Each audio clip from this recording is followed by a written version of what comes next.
Magandang gabi, Pilipinas. Bayan, bagamat hindi na nakakaapekto ang dating bagyong Luis sa bansa, patuloy pa ring nakararanas ng pag-ulan ng ilang bahagi ng bansa, lalo na ang malaking bahagi ng Luzon na dulot naman ng bagyong Maymay.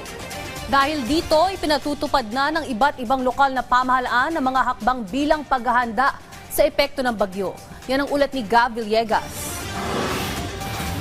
Kumikilos na ang mga barangay sa San Fernando, La Union para paghandaan ang posibleng epekto ng pananalasa ng Tropical Storm Maymay sa kanilang lugar. Kabilang dito ang road clearing operations, declogging sa mga kanal at iba pang daluyan ng tubig, gayon din ang pamamahagi ng gamot kontra leptospirosis sa mga nangangailangang residente. Inihahanda na rin ng LGU ang mga evacuation centers para sa mga residenteng kailangang ilikas, lalo na ang mga nakatira sa mga flood-prone, coastal o landslide-prone areas. Hindi naman madaanan ng lahat ng uri ng sasakyan ang Cervantes Suyo Road sa Barangay Orsadan, Suyo, Ilocos Sur matapos ang landslide dahil sa epekto ng Tropical Storm Maymay. Patuloy rin ang isinasagawang clearing operation sa lugar.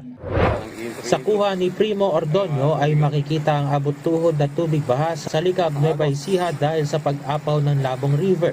Sa pinakuling ulat ng Likab Municipal Disaster Risk Reduction and Management Office, nasa orange level ang nasabing ilog at may posibilidad na muling tumaas ang level ng tubig kung magkakaroon ng pag-ulan mula sa upstream areas. Gab Villegas, para sa Bayan.